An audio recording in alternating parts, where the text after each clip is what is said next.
नमस्कार मित्रांनो, मुरंबा या मालिकेमध्ये आज आपण बघणार आहोत. रेवाने हट्ट पकडलेला असतो की अक्षयचं आणि माझं नाव एकत्र जोडलं जावं. आजी म्हणते की 6 महिन्यानंतर लग्न होणार आहे तेव्हा लाव की तुझं नाव. ओहो, 6 महिन्यानंतर ते लग्न करणार आहेत, नंतर तर मला नाव लावायचंच आहे. पण त्याआधी सुद्धा ट्रेनिंगच्या याच्यामध्ये मला तो फील हवा आहे की मी अक्षयची बायको आहे. कोणी मला इथे अक्षयची बायको याचं ट्रीट करतच नाही, काहीतरी वेगळंच ट्रीट करताय. मला ती फिलिंग यायला हवी आहे ना, म्हणून माझ्या नावाबरोबर अक्षयचं नाव सुद्धा मला हवंच आहे. मला काहीतरी अस्तित्व आहे, मला जाणवलं पाहिजे. त्यामुळे प्लीज मला जे हवं आहे ते मिळवून देण्याचा प्रयत्न करा. शशिकांत म्हणतात, तुझी काय इच्छा आहे? तुझं नाव असायला पाहिजे घरावर. उद्या तुला तुझं नाव दिसणार म्हणजे दिसणार. तू टेन्शनच घेऊ नको. रेवा म्हणते, बाबा तुम्ही नाव कसं लावणार आहे? तू म्हणजे काय? उद्या सकाळी बघशील की मी कसं नाव लावतोय. मुख्य दरवाजावर दर्शनी भागावर तुझं नाव दिसणार म्हणजे दिसणार. तू टेन्शनच घेऊ नको. रेवा, अक्षय, मुकादम. आनंद आता हसायला लागलेलं असतं. खुश झालीस का? रेवा म्हणते, खरंच बाबा, खरंच म्हणजे काय? शब्द दिलाय मी. थँक्यू सो मच असं म्हणते आणि आनंदाने उड्याच मारायला लागलेली असते. तुमचा खेळ चालू ठेवा, मी जाते, बाय. खूप आनंद झालेला असतो. ती आता निघून गेलेली असते. हे सगळे आईस्क्रीम एन्जॉय करत असते. तेव्हा म्हणते, काय हो बाबा, काय बोलून गेलात? हे तिचं नाव लावायचं का यांच्यासोबत? माझ्यावर विश्वास आहे ना, मग फक्त बघत राहा. मी पाऊल टाकले ना, मग काय पत्ता टाकायचं कळतंय की. डोंट वरी, माझ्या पद्धतीने सगळं हँडल करतो. अक्षय आता रमाची खेचत असतो. ऐकायला काय छान वाटतंय ना. रेवा, अक्षय, मुकादम. बाबा एक नंबर, आवडली मला तुमची आयडिया. रमा आता रागाने बघायला लागलेली असते अक्षयकडे. सकाळी सकाळी उठल्यावर पहिलं काम केलेलं असतं शशिकांतने आणि आल्या आल्या दरवाजात आवाज दिलेलं असतं, सुनबाई सुनबाई, वा सुनबाई, रेवा सुनबाई. आता आलेली असते. काय झालं बाबा? आता आलेली असते पळत. काय हो बाबा? आता घरच्या सगळ्या लोकांना बोलव. जागेवर उभी राहते आणि जोर जोरात आवाज द्यायला सुरुवात करते. शशिकांत म्हणतात, काय ग, जुन्या कपड्यावर स्टीलची भांडी विकतीस का काय? जोर जोरात ओरडते. त्यांच्या रूममध्ये जाऊन बोलव की हळू आवाजात. मुकादमांची सून आहे ना, मग मॅनर्स बाळग की. दारात जाऊन व्यवस्थित बोलवणार की. इथून कसली आवाज देते? ती पळतच गेलेली असते. अक्षय बाबा बोलवताय. पण घरच्या सगळ्या लोकांना बोलवून आणलेलं असतं आणि सगळे आलेले सुद्धा असतात एका मिनिटातच. तेव्हा म्हणते, आई मी जे करतोय ते. रमा बघत असते शशिकांतकडे. शशिकांत म्हणतात, आई लेकीने जे मागितलं ते सगळं पूर्ण करायचं. सून की लेख हा भेदभाव करायचा नाही. इच्छा पूर्ण करायची म्हणजे करायची. मी ठरवलंय ना, मी तसंच करतो. आई म्हणते, हो रे शशिकांत, माहिती मला. सुंदर नेमप्लेट बनवून आणलेली असते. अक्षय म्हणतो, ओ माय गॉड. आणि रेवा तर इतकी खुश झालेली असते की कमाल. अक्षय सोबत तिचं नाव आहे म्हटल्यावर काय, तिला सगळं मिळालेलं असतं. तुझी इच्छा होती ना रेवा, आता तुझ्या छान हाताने पाठी लगेच दारावर लावून टाकायची. मी म्हणतो, क्या बात है रेवा, तू फक्त म्हटलीस की लगेच तुझी विश पूर्ण झाली की वा वा वा, एक नंबर. आई आजी म्हणतात, काय सुंदर पाठी आहे ग रेवा, खरंच तू लकी आहेस. लकी आहेस. आजी म्हणते, आमच्या घराला खरी सून मिळाली असं म्हणायला हरकत नाही. आता लाजलेली असते आणि खुश तर कमालीची असते. रमा सगळ्यांकडे बघून डोळे फिरवत असते. ती म्हणतो, खरी सून? आई आजी म्हणते, हो खरी सून. म्हणतो, मी फोटो काढतो आणि या कॅप्शननी ते सगळे काही फोटो लकी ठरतील, कारण मुकादमांची खरी सून मी आता सोशल मीडियावर टाकणार म्हणजे टाकणार. फार कौतुक करतात रेवाचं, लाड करतात. फार आनंदी असते ही रेवा. मुकादमांची सून झाली याचा आनंद घेत असते.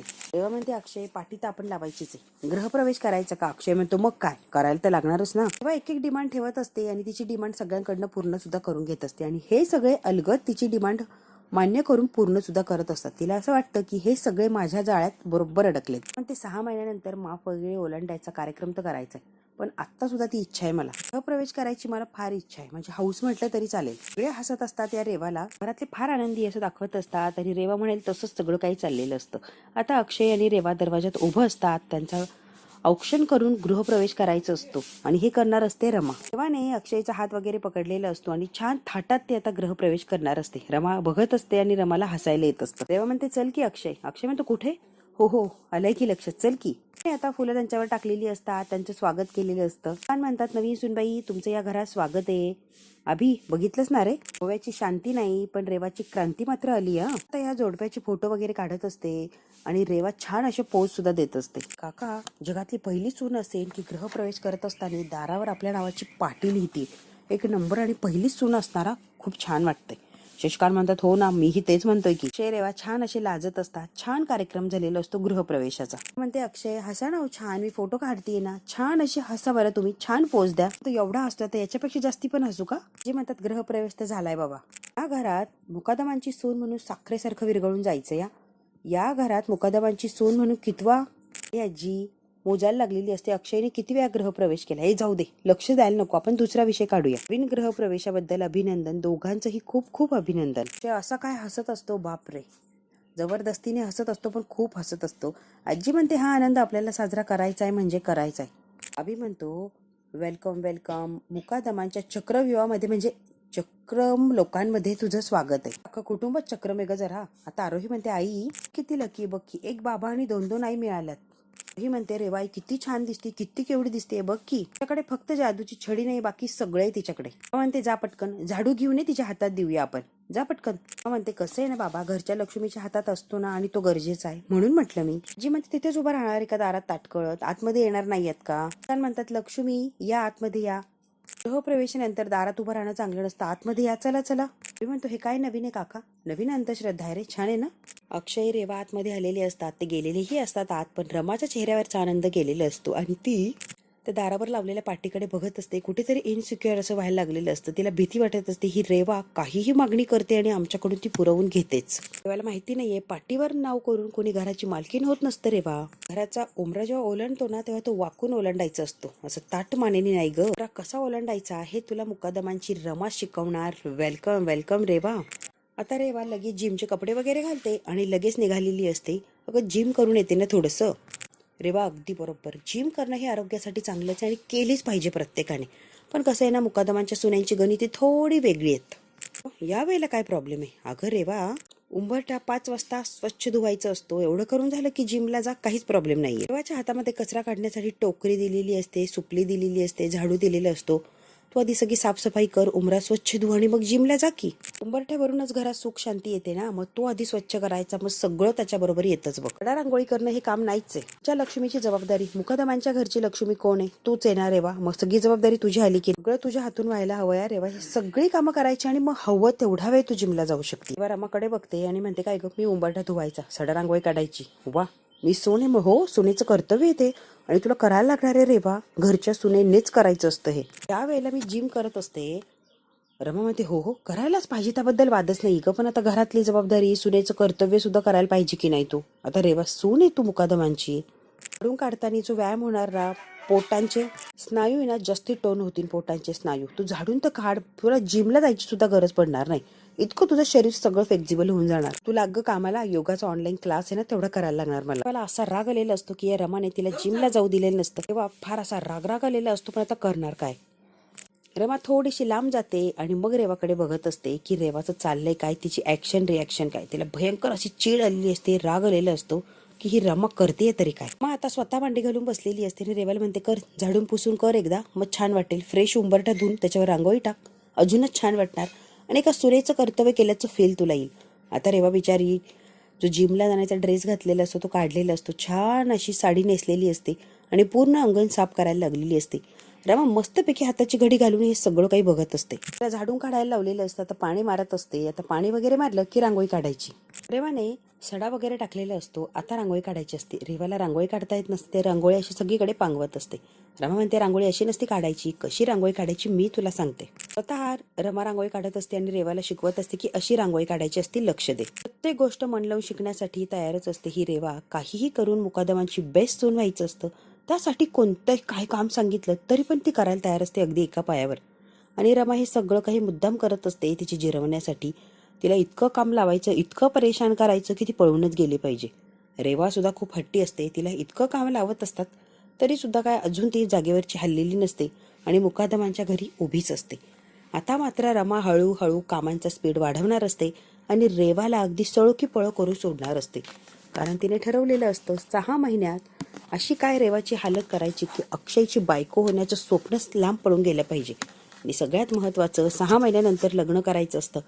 रमा ते लग्न होऊच देणार नसते, कारण तिला त्याआधीच ती पळवून लावणार असते. इतका कामांचा डोंगर तिच्या डोक्यावर ठेवलेला असतो की विचारीला दिवस रात्र फक्त किचनमध्येच तिचा वेळ जात असतो आणि बाकी तिला काही सुचत नसतं. आता रेवाला रांगोळी कशी काढायची ते शिकवत असते. तेवढ्यात काय आई आजी आलेले असतात आणि आई आजी बघतात ते काय, आजी म्हणतात वा वा वा वा वा रमा छान छान छान. रेवा सून म्हटलं की तुला हे सडा रांगोळी वगैरे सगळी कामं जमली पाहिजे, एक नंबर. हे कधी करायलाच लागतात, दिवस उगवला की आधी ही कामं करायची. सगळं रमाने केलं तर तुझं काय उपयोग होणार आहे? सून आहेस ना तू मुकादमांची, मग तसं वागलं पाहिजे की नाही सगळ्या जबाबदाऱ्याने. तिच्याकडनं सगळी काही कामं शिकवून घ्या, अगदी ट्रेन हो, एकदम मस्त सगळे जी करतीये ना ती तसं तसं सगळं काही तू केलं पाहिजे. रेवा म्हणते हो आजी मी करेल प्रयत्न. मला असा राग आलेला असतो की ही म्हातारी येऊन मला शहाणपणा शिकवतीये. आजी तेवढं बोलतात आणि आजी आता तिथून निघून गेलेली असते. म्हणते रेवा राग आला ना ग, वाईट वाटतंय ना, अजिबात वाईट वाटून घेऊ नकोस. अजिबात आला नाही पाहिजे, लांब ठेवायचा तो. आला ना तो तू गिळायचा. घरच्या सुनेने सगळ्या काही जे राग येतो, काय काय असतील इमोशन, त्या सगळ्या जपून ठेवायच्या, अगदी दागिन्यांसारख्या. बाहेर अजिबात दाखवायच्या नाही, कळतंय का? चल बरं आता पटकन ये. मी जसं जसं काढलंय ना तसं काढण्याचा प्रयत्न करीत आहे. चल म्हणते, इथे जसं काढलंय तसं काढ, मी आलेच. आणि रमा आता आतमध्ये निघून गेलेली असते आणि रेवाला तिने रांगोळी काढायला लावलेली असते. रेवा आता बाहेर रांगोळी वगैरे टाकते आणि किचनमध्ये येऊन लगेच कामाला लागलेली असते. तिचं जे रुटीन ठरलंय ते सगळं ती फॉलो करत असते. सगळं व्यवस्थित आणि छान करण्याचा प्रयत्न करत असते. स्वयंपाकाची तयारी केलेली असते, नाश्त्याची तयारी केलेली असते, सगळं सगळं काही व्यवस्थित करत असते ही रेवा. मन लावून करण्याचा प्रयत्न करत असते. राग येतो पण प्रयत्न करायला तर लागणारच. नाही केलं काम तर मुकदमांची सुनती शोभणार नाही आणि यांच्या परीक्षेमध्ये ती नापास होणार.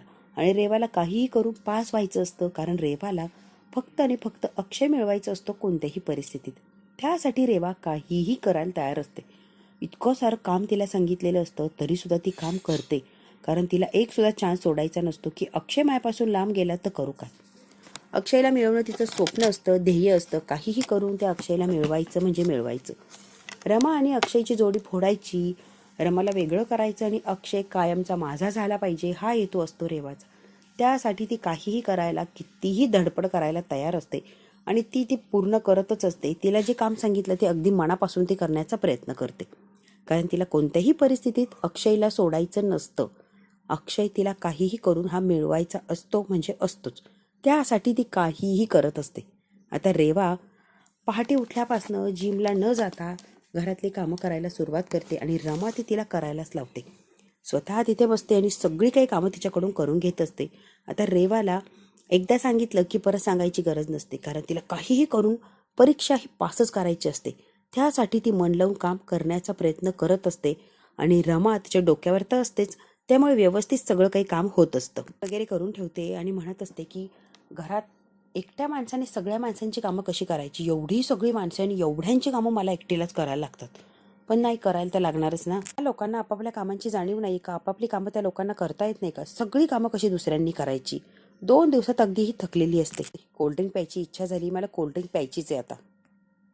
आणि कोल्ड्रिंकचा ग्लास भरलेला असतो. रेवा आता ग्लास उचलणार, तेच लगेच रमा आलेली असते. थँक्यू रेवा, खरंच थँक्यू सो मच. कसं मनातलं ओळखते की तू, मला सुद्धा कोल्ड्रिंक प्यायचंच होतं, आता मी येऊन घेणारच, तेवढ्यात तू ग्लास भरवलाय, थँक्यू सो मच. तिच्या हातून बॉटल हिसकावून घेते आणि तो ग्लासही घेऊन ती कोल्ड्रिंक पीत पीत बाहेर निघून गेलेली असते. रेवा आता दुसरं काहीतरी काम करायला लागते. रमा परत माघारी येते आणि तिच्या पुढे पिठाची परात अशी आणलेली असते. अक्षयचा फोन आला होता ना आत्ताच, तीच येणारी जेवायला आणि अक्षयला लागतात गरम गरम चपात्या. अक्षय आल्यावर गरम गरम चपात्या करायला लागणार आहे तुला, करशील ना ग? रेवा म्हणते, एवढ्या उखाड्याचं पोळ्या करायच्या? पिझ्झा ऑर्डर करू का? कशाला ही चपाती वगैरे करायचं, उखाडा किती आहे. अक्षयला सुद्धा आवडेल आणि माझं काम सुद्धा जरा कमी होऊन जाईल ना, नाहीतर हे चपात्या वगैरे करायला लागणार. असं नाही करू शकत आहे रेवा तू. मुकादमांच्या घरात सगळ्यांना मन तृप्त करेल असं जेवण लागत असतं. घरचं जेवण, सात्विक जेवण लागत असतं. बाहेरून आणलेलं काहीही ते खाणार नाहीयेत. तू कसं डाळ भात भाजी चपाती प्रॉपर असा स्वयंपाक बनव आणि सगळ्यांना मंत्रमुग्ध करून टाक. इतकं सुंदर तू जेवण बनव. तुझ्या हातच्या पोळ्या तर खायच्याच आहे. अक्षयला फार उत्सुक आहे की रेवा एक नंबर स्वयंपाक बनवते असं अक्षयचं म्हणणं आहे. रेवा निराश करणार आहे का अक्षयला? नाराज करून टाकायचंय का? नाही राहू द्यायचंय का त्यांना आनंदी? तुला वाटणार नाही का त्यांनी आनंदी राहावं? कर कर पोळ्या कर आणि गरम गरम पोळ्या करा. ताईला राग आलेला असतो, आता जबरदस्तीने करतच असते ही काम. मात्र रेवा कंटाळा करायला लागलेली असते. 2 दिवस तिने सगळं कौतुकाने केलेलं असतं, पण आता तिला सगळं डोक्यावरनं चाललेलं असतं आणि ती आता चिडचिड सुद्धा करायला लागलेली असते की हे काय सगळं. दिवसभर ती किचनमध्येच असते. रेवा आता कंटाळलेली असते. रिलॅक्स अशी सोफ्यावर बसते आणि डोळे मिटण्याचा प्रयत्न करत असते, कारण सकाळपासून काम करून करून अगदी दमून गेलेली असते ती. जरा कुठे रिलॅक्स अशी डोळे मिटवलेले असतात, तेवढ्यात काय रमा अगदी धावत पळत आलेली असते आणि जोरात अशी ओरडते रेवा. आणि खूप सारं काम तिने तिच्या मांडीवर ठेवलेलं असतं. पुस्तकं असतात, काही कपडे असतात, काही कपड्यांची घड्या करायच्या असतात, तर काही कपडे इस्त्री करून ठेवायचे असतात आणि सगळ्यात महत्त्वाचा आरोहीचा अभ्यास सुद्धा घ्यायचा असतो. सगळी कामं रमाने तिच्यावर सोपून दिलेली असतात. या सामानाचं मी काय करू ग रमा, तूच सांग बरं, असं काय करतेस तू? मुकदमांची सून आहेस ना ग. मुकदमांच्या घरातलं सगळ्यात महत्त्वाचं मिशन आहे, हे तू विसरू नकोस हा. रमा, हे असली कामं करायलाच लागणार आणि महत्त्वाची कामं आहे ना, ती टाळून कसं जमणार, तूच सांग बरं. मुकदमांच्या घरात या गोष्टीला फार महत्त्व आहे आणि हे पूर्ण करायलाच लागतं, अगदी काहीही झालं तरी. हे बघ, मी तुला जे काही समजून सांगते ना, ते सगळं सगळं काही फॉलो करण्याचा प्रयत्न कर. कसं आहे ना रेवा, जे काम जिथल्या तिथे व्हायला हवं, म्हणजे तुलाही जास्त त्रास होणार नाही आणि सगळे अगदी आनंदी राहणार. प्रत्येकाचं काम वेळेच्या आधी पूर्ण करून देत जा, मग कोणी ओरडणार नाही किंवा तुला ओरडाही बसणार नाही. आणि हो, जास्ती कामाचं टेन्शन सुद्धा येणार नाही. जेव्हाच्या तेव्हा जर सगळी कामं केलीत ना तर अजिबात तुला काही त्रास होणार नाहीये. तेव्हा रेवा, मी तुला जे जे काय जसं जसं सांगते ना तसं तसं करण्याचा प्रयत्न कर. कळतंय का? अगं रेवा, ही कामं अगदी आनंदाने कर आणि इतक्यात होऊन जातील ना. तू प्रयत्न तर कर ग. खूप खूप छान वाटतं ही सगळी कामं करताना. तुला मी शिकवते, अजिबात काही टेन्शन येणार नाही. या रेवाला सकाळपासनं रात्रीपर्यंत सगळी कामच लावलेली असतात. तिला श्वास घ्यायला सुद्धा मोकळा वेळ दिलेला नसतो रमाने. कारण तिची जिरवायची असते, मुकादमांची सून झालेली असते ना. मुकादमांची सून होणं किंवा अक्षयची बायको होणं दिसतंय तेवढं सोपं नसतं. सगळ्या जबाबदाऱ्या सुद्धा त्या गोष्टीबरोबर येतात. हे मुद्दाम रेवाला दाखवायचं असतं रमाला. म्हणून रमा सारखी हिला कामाला लावत असते आणि 1 मिनिट सुद्धा तिला बसूच देत नाही. प्रत्येक वेळेला हे काम झालं की ते झालं की ते. रेवा अगदी नाकीनं वळलेलं असतं. काय करू आणि काही नाही तिला कळतच नसतं. कामांचा अगदी भडीमार केलेला असतो आणि सगळीच कामं तिला करायला लावलेली असतात. कामं फार महत्वाची आहे. या घराचं भविष्य अवलंबून आहे आणि या घराचं भविष्य चांगलं, व्यवस्थित, ब्राईट असलं पाहिजे असं वाटत नाही का रेवा तुला? त्यामुळे या कामाचा कंटाळा करूच नको. ही कामं तुला करायला लागणार म्हणजे लागणारच. अगं तू एकदा कर तर तुला इंटरेस्ट येईन ऑटोमॅटिक. ही कामं सगळ्यात जास्ती महत्वाची म्हणून लगेच दाखवली. आरोहीचा होमवर्क घ्यायचा सगळ्यात महत्वाचं. टिफिन सुद्धा रेडी करून ठेवायचा तिचा अगदी वेळेत. आणि सगळ्यात महत्वाचं, हो, सगळ्या प्रश्नांची उत्तरं रेडी ठेवायची. ती जे जे काही प्रश्न विचारेल ना सगळे प्रश्नांची उत्तरं द्यायची अगदी व्यवस्थित. आणि व्यवस्थित म्हणजे खरी उत्तरं द्यायची, कारण तिला तसं नॉलेज आलं पाहिजे. उगाचच काहीतरी फालतूपणाची उत्तरं देऊ नकोस. नीट अभ्यास कर आणि व्यवस्थित अशी उत्तरं द्यायची आरोहीला. दिवसभरात ती इतके सारे प्रश्न विचारते की डोकं अगदी भंडावून सोडते. तू मात्र अजिबात माघार घेऊ नको. प्रत्येक प्रश्नाला उत्तर दे. आरोहीने काही प्रश्न केला की तुझं उत्तर असं रेडीच असलं पाहिजे. आता हे सगळं ऐकून रेवाने डोक्याला हात लावलेला असतो. मी हे काय काय करते आणि अक्षयची बायको बनून राहायला आली आहे, त्याच्याबरोबर वेळ घालवायला आली आहे आणि ही सगळी बाकीची कामं का मला करायला लागताय? त्या बिचारीला कळतच नसतं. अक्षय बरोबर तो वेळ घालवणं लांब राहिलेलं असतं. ही भरमसाठ कामं मात्र तिच्या डोक्यावर आधीच आलेली असतात. आणि हो रेवा, तुला ही सगळी कामं अगदी मन लावून करायला लागणार म्हणजे लागणार. तुला अक्षयची बायको व्हायचं होतं ना, व्हायचं होतं की नाही खरं सांग.